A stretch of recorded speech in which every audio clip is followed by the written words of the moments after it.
Aisling, welcome to the Petey Performance Podcast. We're back in the Care House Hotel. They're getting great publicity out of this podcast. Second time in 2 years we've been down here. Fantastic to be back in Care and fantastic to sit down in person, because previously we had planned on doing the podcast potentially in Australia, but you're home for a few weeks. So how has it been being home? Yeah, first of all, thanks a million for having me on the podcast and making the big trip down to Care. I know it's off season now, so it's been great to get home, see family and friends, and kind of just reset and refresh a little bit. Just chilling out at the minute, and then I'll head back down to Australia in a couple of weeks and back into the grind of pre-season then. So just relaxing for the minute.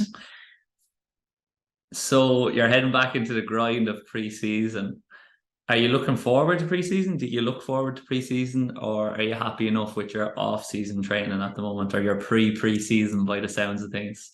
Yeah, I guess just kind of reflecting back on the last few years of when I've been playing AFLW, and for the first 3 seasons I actually came home and played Gaelic football, so haven't really had that real grind of the off-season leading into the pre-season. And last year then it was a very quick turnaround between the seasons as the timings got changed. So we played 2 seasons in the 1 calendar year. So this is probably the first time I've really had like a whole 6 months off, which it's good because I got to do a few things like go traveling and switch off a little bit. But it's definitely difficult, you know, especially trying to do running by yourself and that as well.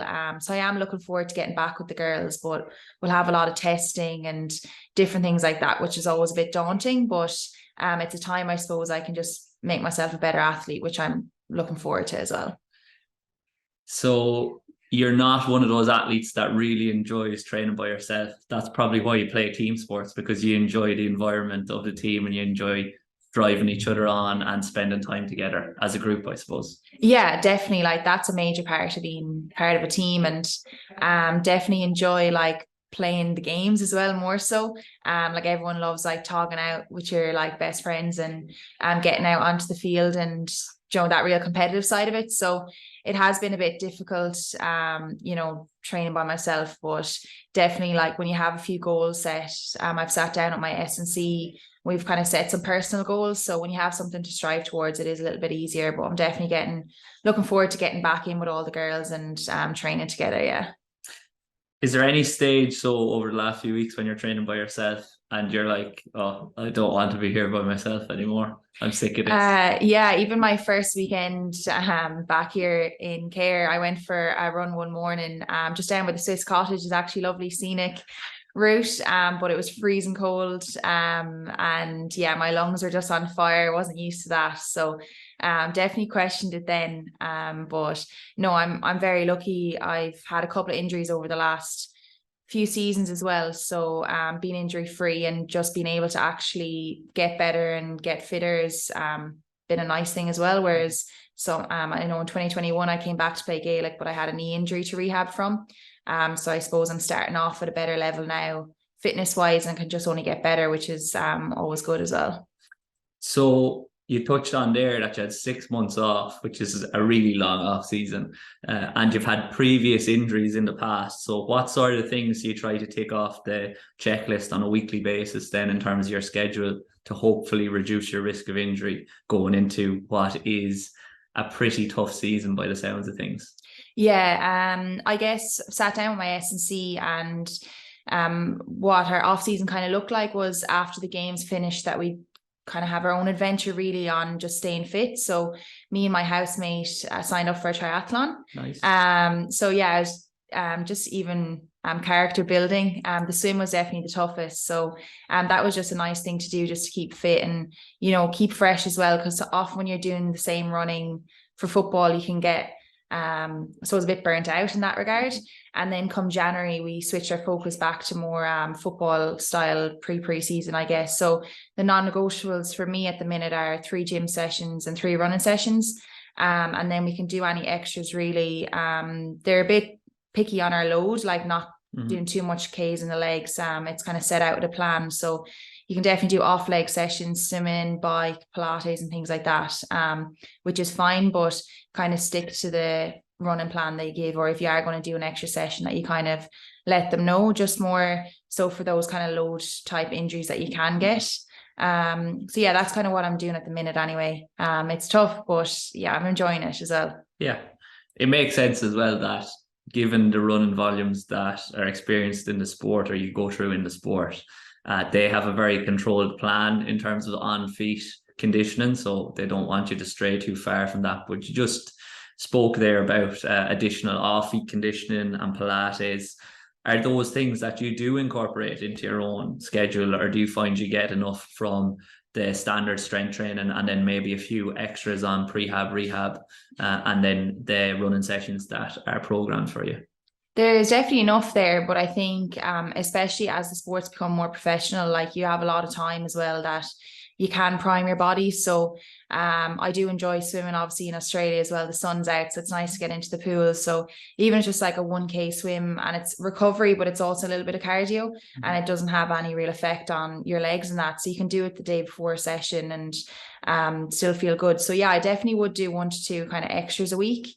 And then the running, if there was anything different, like I did step into Gaelic training there when I was back. I did a session last week, and that's just like exposure to change direction and agility, which I wasn't really getting from our running program. So you can definitely add different things in, like they're really open to that too. I think it's just as long as you're being honest. And I think you'll get found out if you're not honest. That's when, the shin splints, or a few people have had stress fractures and stuff like that, if you're not fueling your body enough. So I think if you're just being honest with yourself and everyone in the program, things will go well for you. And sometimes injuries are unlucky, but I think with load, if you manage it well, that's the main thing.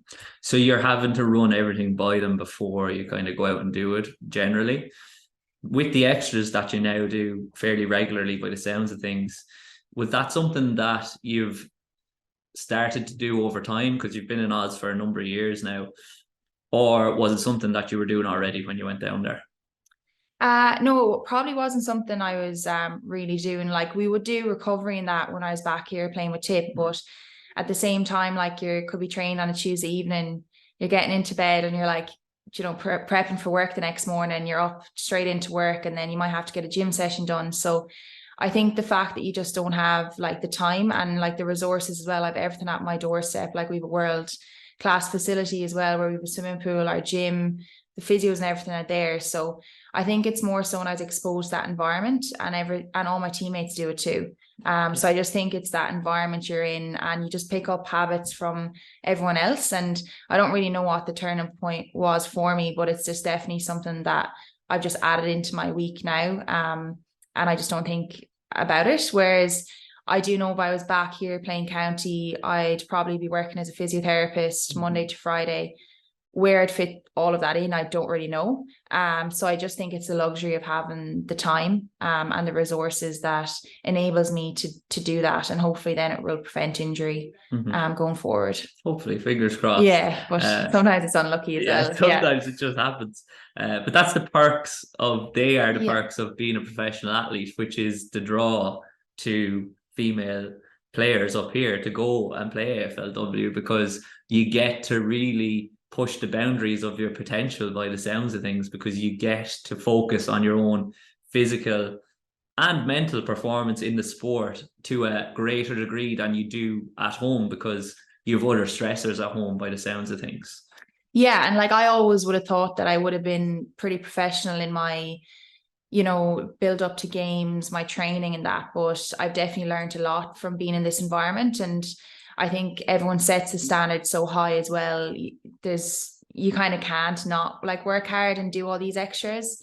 So I think I've definitely learned from that. And then I guess the position I'm in as well, I'm in the leadership group. So one of the things is modeling behavior, especially to the young girls in our group. So if us as a group can model that and just set that as the standards, it just brings other girls along with you. So I think I've kind of learned from seeing other people that kind of peer pressure, that it's also important that I model it too. So I think over the last couple of years, especially probably since I got injured, I've understood the importance of doing all that. And then as a physio too, I kind of knew at the back of my mind that I should be doing all these things too. So it's just about putting it all into practice. Now, you used the term peer pressure there, but what I was thinking the whole way through was it sounds like there's a great culture in the club and in the team of going the extra mile and doing the small little extras that are going to help the team long term, and help you as an athlete. And naturally, when you see other athletes doing that, it's gonna like occur in your head what you just outlined there. I should probably be doing this too, and then you're kind of pulling the group up with you. Now, you weren't initially in that leadership group in your first year. Am I correct in saying that? Yeah, so I was at Western Bulldogs for a Yeah. couple of seasons, then I moved across. And no, I didn't initially get into the Yeah. leadership group, but my second season there, then I Yeah. was voted in, and it's peer voted too, which is like obviously a really nice thing to see. That's what your teammates think of you as well. So because I suppose as a leader, naturally I probably would have been one in tip, but it's not in like things that you do on purpose. It's Yeah. just more, and I probably was more on field. Yeah. Just kind of like if we're down by a point, trying to rile on the team and things like that. So to go into a completely new environment and a new sport and be recognized for those kind of traits is nice as well. So it kind of gives you a little bit of confidence too. Yeah. And you've quite a young team as well. So I did want to ask you, those behaviors and doing those small little things that you know are the right thing to do, was that something that kind of you gradually worked on over your first year, and then it kind of came to fruition in your second year, and then you were happy to see that was recognized by the younger athletes? Or is it something that you're conscious of with around the younger athletes, that you should be setting an example? Because you have quite a young squad, don't you? Yeah, and to be honest, my first season when I got there, like it's probably about making relationships as well. And like I always will put my like head over the football and work hard for the team, but things weren't like all rosy off the field for us either. And I think we had like a massive review after my first season at Eagles, and our captain Emma Swanson will speak about it now as well, where we just had to be more professional and like not accept, like walk past different standards that we shouldn't accept really. So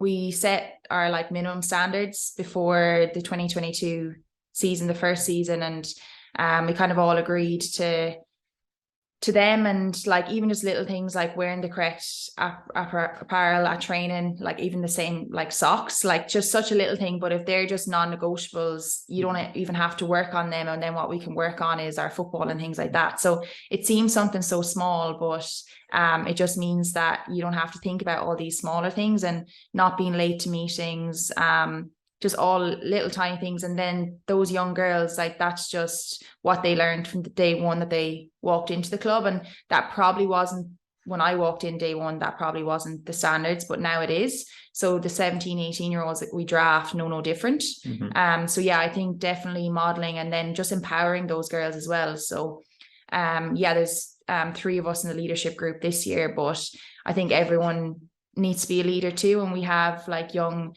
20-year-old girls like Bella Lewis, who's an up and coming leader, and she has the authority to kind of lead and call people out as well. And same as a 17-year-old on her first year on the team. So I think that's something that we learned as well, that everyone kind of has a voice. And yeah, I think it's just a really nice environment to be in. And I think, we're quite young, but in 2 to 3 years, I think that will have a good impact on the competition. Absolutely. And sometimes the most difficult aspect of setting the standards and setting the non-negotiables is not setting them. It's like enforcing is the wrong word, but holding people accountable to it. So was that difficult to navigate in terms of calling people out, or was it something that you just did from day one after you set them and it just carried on through? Well, wouldn't be one for conflict, and having those tough conversations. And that's probably something like that I've had to work on for my leadership style as well. So it's kind of different to, well, like I was captain underage of tip and that, but you wouldn't ever like go to these workshops where you learn about leadership and stuff. But that's something that we do in our program. So we'd have different operational meetings with our coach, and that it could simply be about, how's everyone on the track these days, or this person seems a bit down. You kind of talk about little things like that with the coach and the manager. But then we have a separate 1 hour like workshop with Glenn Stewart. So he's worked with in a range of sports. And we just learn about like having those tough conversations. How do you have them?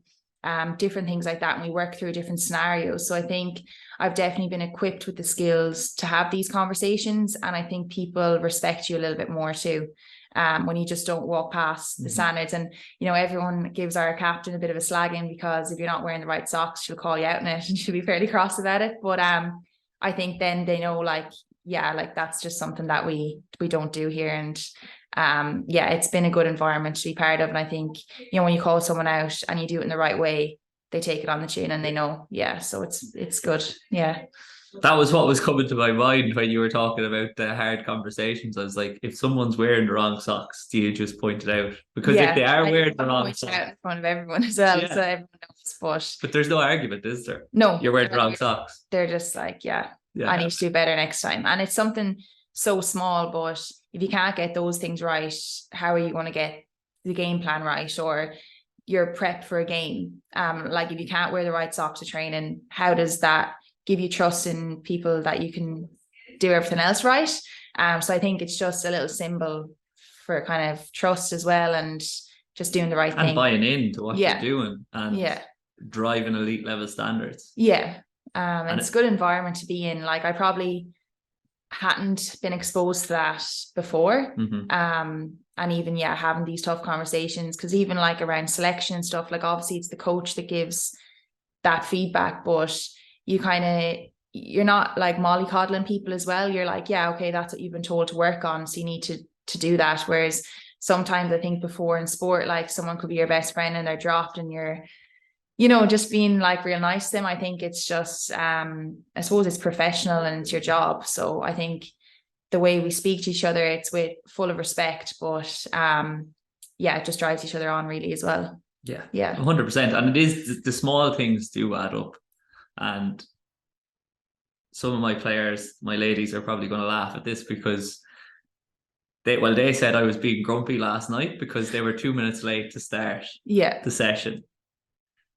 Whereas I think after we had a conversation afterwards, and they realized I wasn't actually nitpicking about the 2 minutes. I was trying to hold them to an elite level standard of we start at the time that we want to start at. And it's not just about the start time and that 2 minutes specifically, it's what that might lead to down the line.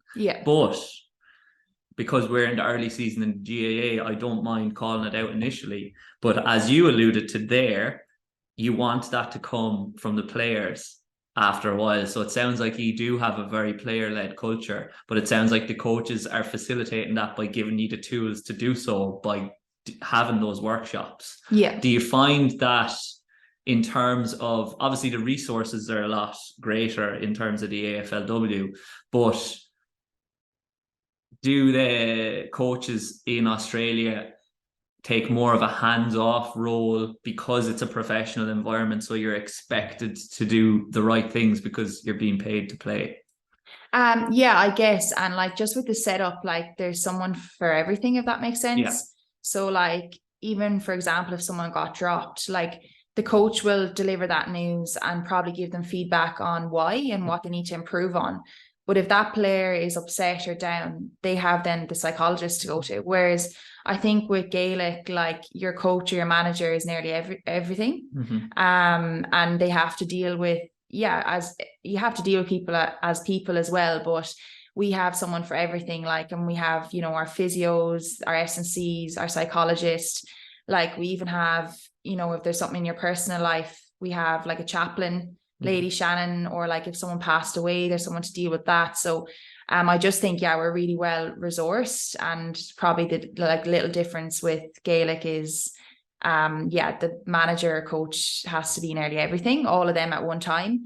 But we definitely do have a player-led approach as well, where the players are given a lot of freedom, I suppose, to speak to the group, call them out in standards, and even give advice to like the first years. We often get the first year players into a room and talk about, even before round one, like what selection and what the process entails, how it would be if you are dropped, you know, just take your feedback and work on that, even tell someone else why you're dropped so that they can help you work on different things. So I think as a players, we definitely speak a lot more to the group, which I don't think we do as much in Gaelic when I was in the team anyway. But I think from what you've just given us an overview of there now, people will start to understand more of what life as a professional athlete is like, because often they think that it's just you turn up, you play a game, and then you do a few training sessions during the week.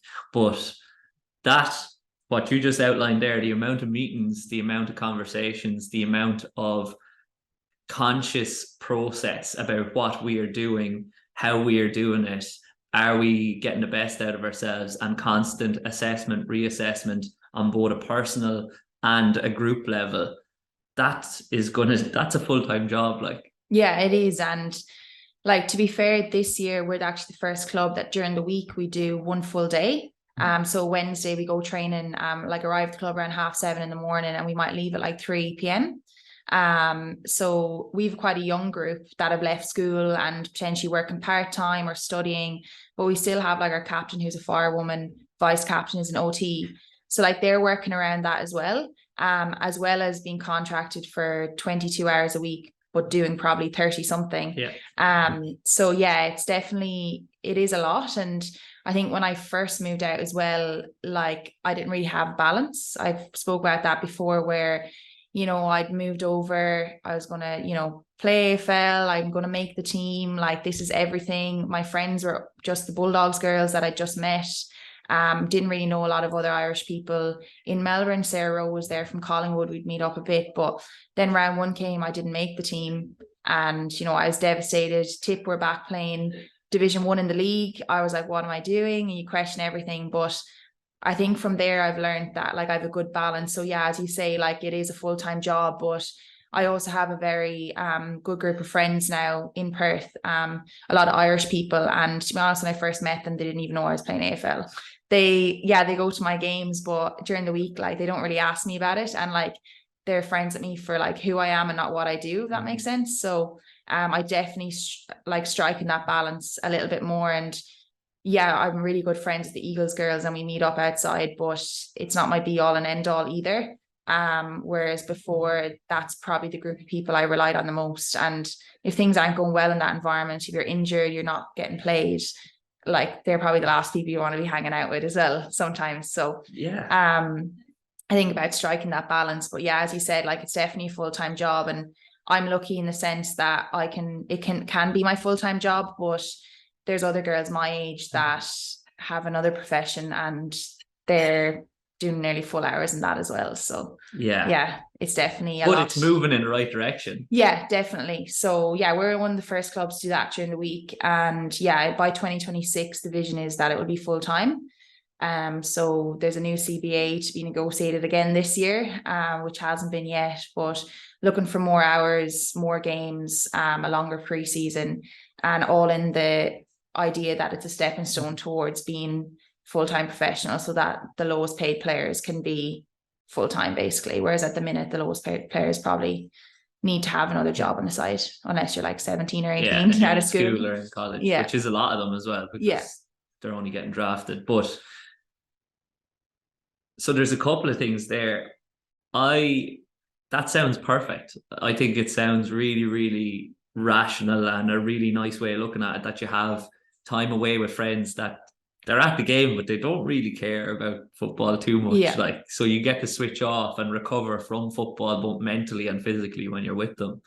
As well as that, what stood out was when you talked about your first year and when you weren't in the team, that must have been something so new for you, because back here in Tipperary, you were obviously captaining, and then with Care as well, you're playing. So how did you navigate that when it happened? Did that build a little bit of resilience in you?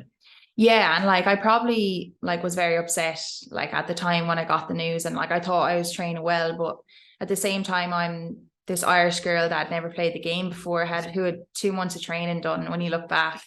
And it was an away game, so I was the emergency, which basically is if someone got injured in the warm-up, I would have got a late call in. So it was an away game. I got to travel to Adelaide, was in the dressing room, understood like everything that was entailed in like heading away on a flight, staying in a hotel, the time zones, all that. So looking back, it was a really good learning experience, and Adelaide were like a top side too. So potentially if I made my debut in that game and didn't perform, could that have been the end of my AFLW career? Potentially. So when I look back and then see that I got my chance a week later against Geelong, a home game, a big crowd, it was unbelievable, and I scored a goal and stayed in the team since, and here I am 5 seasons later. Sometimes I think, things really do happen for a reason, and I learned a lot from that, and I built resilience. And yeah, at the time it was awful, and I was like thinking, I could be at home playing for Tip and could have took the easy road nearly. But I definitely learned a lot from it, and it probably built my character a little bit too. But yeah, you'd still miss Gaelic and all that as well. But I think looking back at kind of how that unfolded, I think it kind of made me the player I am as well. Yeah. And it probably showed you that you don't get anything for free out here. Yeah, no, you definitely got to work for it. Yeah. And you did. And that's why just having a good attitude as well. Like, I could have sulked for the week, and to be honest, then you're not going to get in the team. So yeah, I was upset the night that I got the news, but then, had to travel away with the girls, and they all had to go play that game. So yeah, just being around them and, having a good attitude and good spirits and encouraging them, I think probably ticked a few boxes for the coach seeing my character in that instance as well. So yeah, I definitely learned a lot from it.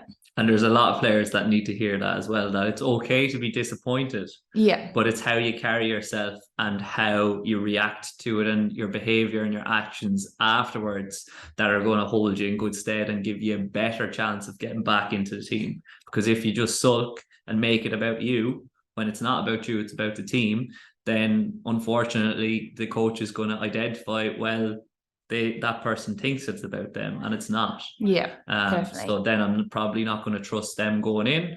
As well as that, your teammates know that you're disappointed, and they respect the fact that you're disappointed, because most of them have been there too. But if they know you're disappointed, but you're still putting the team's best foot forward, they're going to respect that even more and trust you even more, and probably give you even more encouragement to get into the team.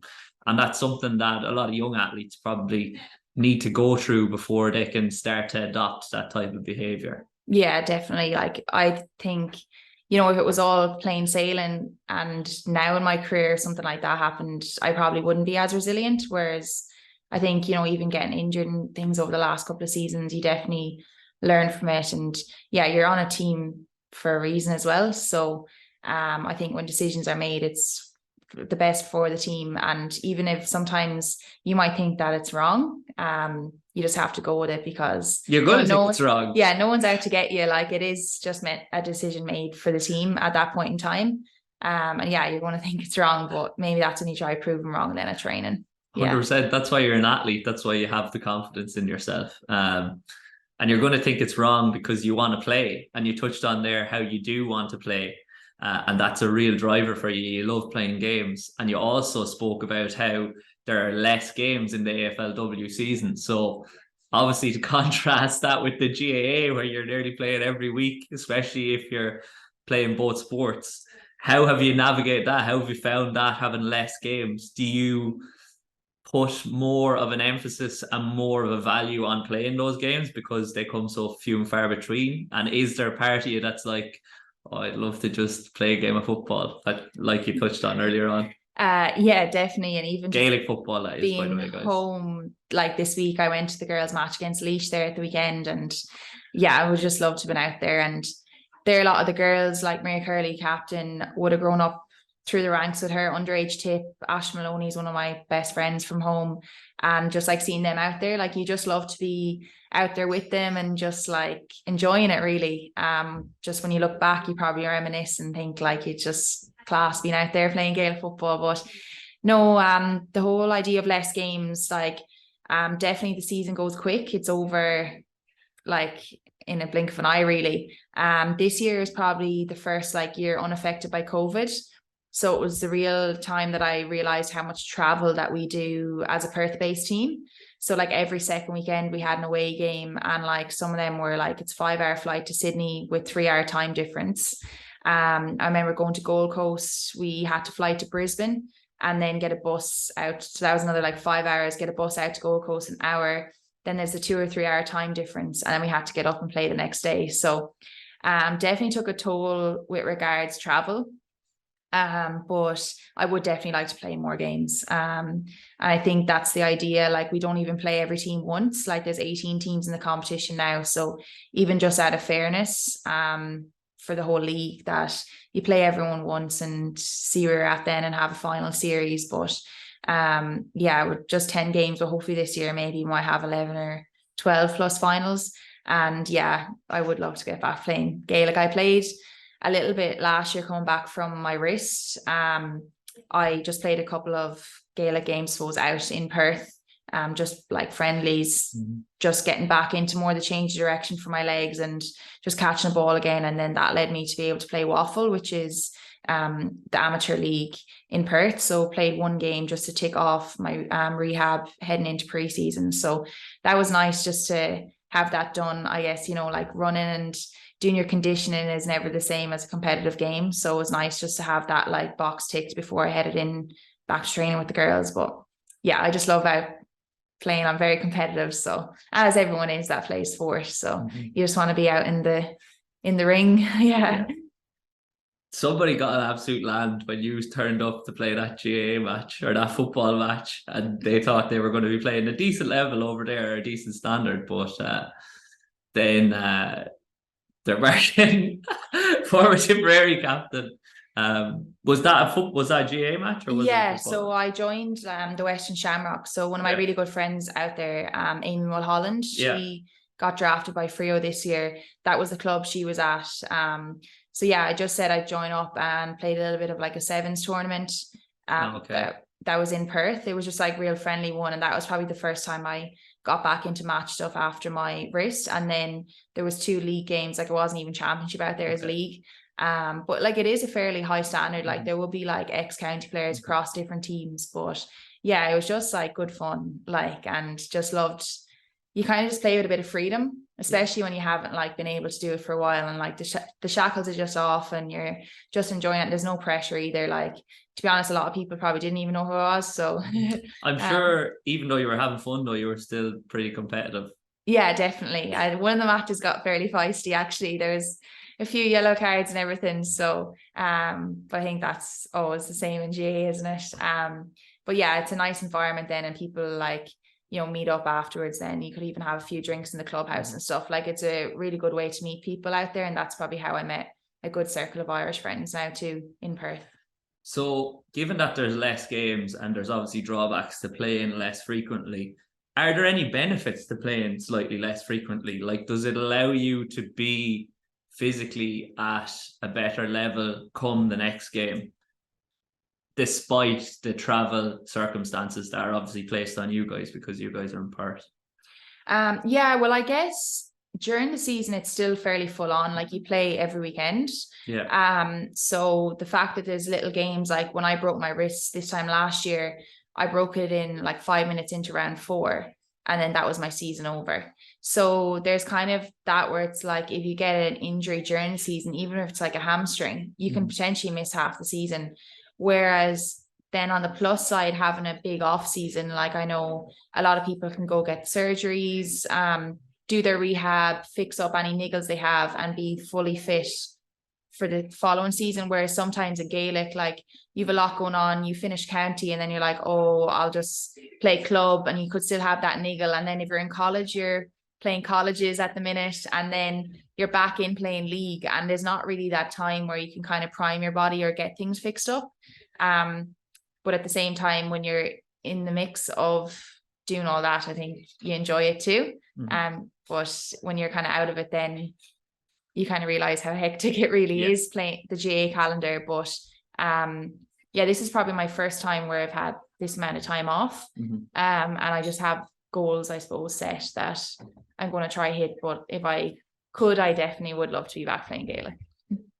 So other than the games and obviously being around the girls and whatnot, what are the other aspects of the GAA or Gaelic football that you do miss other than playing the sport, like at both a club and a county level? I just miss even just like being at home. Like, it is, it's unreal to be in Australia a really good opportunity, but like you're so far away from your family and friends and little things. And I think when I'm playing Gaelic as well, you don't even think, like it just comes second nature to you. And sometimes that's what I miss, because a lot of the time you can be second guessing yourself playing AFL. And I've got much better, and I've been playing now for 5 seasons, so I kind of do know the game, but there's still this thing where, I haven't played this since I've like 6 or 7, so maybe I don't know everything, but I think you kind of need to back yourself. But I think when you play Gaelic, you kind of know yourself when you do something right or do something wrong, whereas in AFL I probably still second guess myself a little bit, so I probably miss that kind of mental side of it where it's not as taxing. And then just probably being busy playing Gaelic as well. Yeah, like at the minute I probably would love to be playing the league, and even though it's freezing cold, but there's something about it that you're just like you like doing too. But yeah, no, I do miss it, but maybe I'll be back in a couple of seasons, maybe, hopefully. Well, you're alluding they to have me back. Yeah.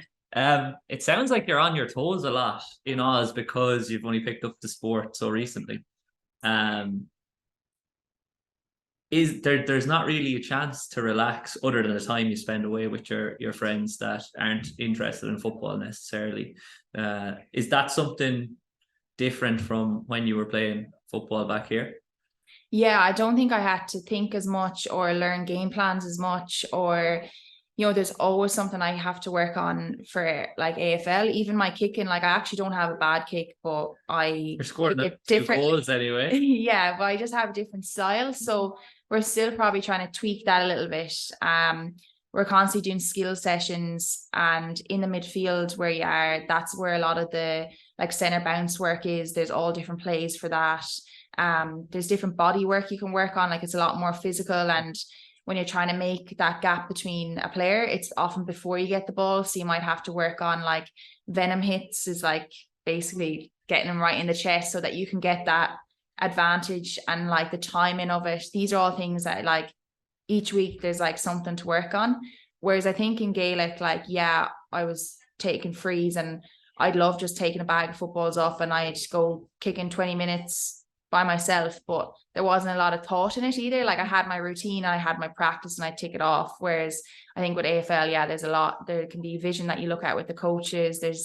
I just have so much always to be kind of working on, and everyone does. Whereas I think with Gaelic, I was a bit more free spirited and less thought. Yeah, you turn up and you just turn it on. That's a plan, but I don't know, that was always the case. It sounds like you probably have adapted as an athlete significantly to the sport, because it is very different, even though there are similarities.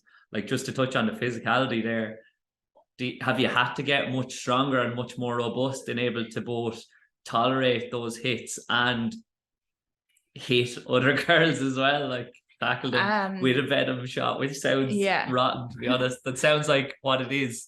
Definitely. Like I guess like I've always done the gym with Gaelic, but I think there's definitely more of an emphasis on like strength testing, being stronger in the gym, and like it does translate onto the field. I'd always be strong through my hips, but I probably need to work a little bit more on like my upper body strength. And like you'd be caught out if you weren't strong in the gym, because other girls would be. So I've probably done more of that, and like we get DEXA scans and stuff, and I've put on a lot more muscle than I would have when I played Gaelic. And then it's just trying to find that balance of also having my running capacity as well as my strength. So that's kind of something that we're going to work on this preseason, whereas I probably didn't have as much. I was always strong playing Gaelic, but it was probably that more through the hips and that, and I didn't have as much muscle on. So definitely more of an emphasis on gym work. Whereas I reckon before Gaelic, if there was a match coming up, I probably wouldn't won't bother doing that gym session, might be a bit sore for the weekend. Whereas now it's like, no, 3 gym sessions a week, like I get it done. And like just as a disclaimer, as an S&C coach, don't say what Aisling just said there. Get the gym session done, please. Yeah, and like your body adapts. So like at the start, like, and even the start of like our new program, like I was so sore. Like I'd be trying to go do my running and be so sore from the gym. But now I'm like into like week 7 of our program at the minute, and I'm fine. So it's just about adapting. Whereas before, the back of my head, I probably would have been like performance over everything else. But now I understand that they actually go hand in hand. Yeah, match day performance more so. Yeah. Which comes from the GAA, because there's a culture of, because you're limited in terms of players at a club level. Oh, he's not training, he's injured, but he's going to play the weekend. Or she's not training this week, she's away, but she's going to play the weekend because she's class. And we only have 17 players or whatever. So that's kind of crept in. But I think the two things that you've said there really high value is you're in week 7 already of your off season. You haven't even started your preseason. And it sounds like initially it was quite difficult, but you pushed through it. Yeah. And now you're in kind of a realization phase when you are performing at a high level, but you know that when you go into preseason in a while, there'll be another period where this is hard. Like, I want to scrap some of this volume, but and some of this, and I want to scrap a couple of these sessions because I don't feel I'm able for it. But you don't get better at what you don't work on. So if you continue to go through it, hit the right amount, then you'll come out the other side a better athlete, which it sounds like you have. Yeah, and it's just like even the importance of all the smaller things, like your sleep, your hydration, and fueling is a big thing. Whereas, if you skip a session, but then if you're not doing everything else, you're not going to be better either. So I think when you are in the middle of it and it's like a high volume training, like you're doing a lot in the gym, and then you're trying to run high kilometers during the week as well, I think it's all the other things. But what we spoke about at the start, like doing a Pilates, get moving, like active recovery, swimming, those all add to your recovery too. And just make your body a little bit feel a bit better, I suppose. But definitely it goes like, it feels a bit easier, and then you're nearly like I suppose false confidence, and then the S&C will change the program a little bit and your body will be screaming at you again. But that's the idea. That you get used to it though. You kind of know, and everyone else feels the same too, and we're very open about speaking about that as well. So, but it sounds like because there's such an emphasis placed on your physical performance, it probably, and it does impact on your physicality on the field. And then following the weekend, a couple of tweets go out of videos of ladies football matches where there's been a bit of physicality on the attacking side, and they've got done for barging because it's a non-contact sport. But we both know that it depends on who's refereeing the match, how much contact you can have in the game. What is your own personal perspective on where it's going? Because I spoke to Orla, and Orla just thought that things had to change because the commitment level from the GAA athlete isn't that far removed from the AFLW athlete, and they're doing so much work in the gym, but they're not able to output it on the field because they're being limited by the rules, which are, in my opinion, a little bit ancient. So I first got into the TIP senior setup, I was 16, so 2013. And like, I was small enough, and I would have no bother of made like the team and been able to play against like girls that are 10 years older. But I think now the emphasis on strength and conditioning, like girls are a lot stronger, a lot fitter, and just better athletes. So I think there's more of an emphasis on being stronger and all of that, but you're not within the rules. You can't use your strength, if that makes sense. So I think definitely there needs to be a tweak. And I know the Camogie changed it up a little bit, and I think it will just add to consistency as well. Like if you change those boundaries a little and allow a little bit more contact, then the refs have more, like, I suppose, less of a boundary, or if that makes sense. They have a guideline that whereas now it's kind of like there is physicality in the game, you want to let it flow, but then sometimes it's inconsistent. And I think just even the last 2 weeks there's been a lot of that barge rule. And to be honest, back when I was playing, I used to be an expert at putting myself in front of the runner and flopping and getting a free. It was a handy free to get, but I think there was You're not the only one doing it. And I think there was one game where I could have been Aisling actually was the person that barged, and she got a yellow card. Then I was the person that got barged into, but I still got the yellow card. And then something else. There was like 3 of us on the sideline one day, sin binned, but for all the opposite of the same rule. So I think it's just, and that just shows how hard it is to referee as well. Because the referees, thinking that they're making the correct judgment on all of those calls, but because of the rules, it's extremely difficult. It's a judgment call at the end of the day. Doesn't sound like the referee was in your favour that day. No, I think that's when we got relegated as well, so it wasn't a good day. What do you think making that tweak would do for the game in terms of growth of the game from both a viewership and a participation standpoint? Do you think it would be positive in both regards in terms of get more eyes on the sport? It would be more entertaining to watch, slightly more entertaining to watch, and then as a result maybe participation levels will go up? Or would it be the converse where some parents mightn't feel that it's safe to put their girls into it if it's getting more physical? No, I think that it would help the game, and it would just allow that free-flowing game as well. Because refs wouldn't have to pull up on little things like even a little shoulder and that, and girls get rewarded if they are doing their work in the gym and stuff like that. And I think just the publicity in the league the last 2 weeks, like on Twitter and stuff, has been about these frees, when I think you should be showing like unbelievable scores, skill. And I think sometimes when you have all these talking points, it overshadows the game. And like, that's all I've seen really. Whereas like, it should be highlights of girls like scoring points, goals, even if it is a big hit. Like I know Ailing Gilroy, one of my friends, was playing with North Melbourne one year and did this unbelievable like running dash and bump on someone, and that went viral because it was actually a really well executed like physical skill. Rather than if that's shown as a free and everyone's given out in controversy. So I think it actually would help the game, and it would take away some of the controversy that's happening recently. And that's the thing as well. That's the argument that you get from some of the coaches that aren't in favour of AFLW and Irish athletes going over there. It's not really their business anyway what the athletes are doing, because the athletes are doing the best thing for the athlete. But they say, oh sure, there's no skill in a hit. Whereas you now know from all the work you've been doing and from being down there, there's tons of skill goes into manipulating somebody else's body weight and putting in a dominant tackle, winning the ball, and winning the ball for your team. Yeah, like even picking up the ball safely, it's a skill itself. Like you don't go down with your head first, you'll break your neck. Like that's just, so you have to turn your hips, but like you have to time it enough that you're protecting yourself, you're also getting the ball, and then you're able to exit out of that congestion too. And then little things I just spoke about, like in the midfield especially, like you're one-on-one and you're basically in a tussle with someone, so you need to be able to manipulate their body weight to get that 2 meter advantage, so that when you do get the ball, you have time to kick it or handball it to a teammate. So these are all things, they're physical, but the amount of hours that we put into actually being able to execute them, like people wouldn't know. And the game can look scrappy when you look at it.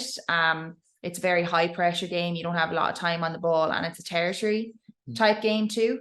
But I think when you look at it, when I probably first saw it, it's not as, I suppose, up and down as Gaelic football. There doesn't seem, when you look from the outside, as much tactics, but it's probably more tactical and that as well. So I think if you know more about the game and understand it, you understand there's more skill.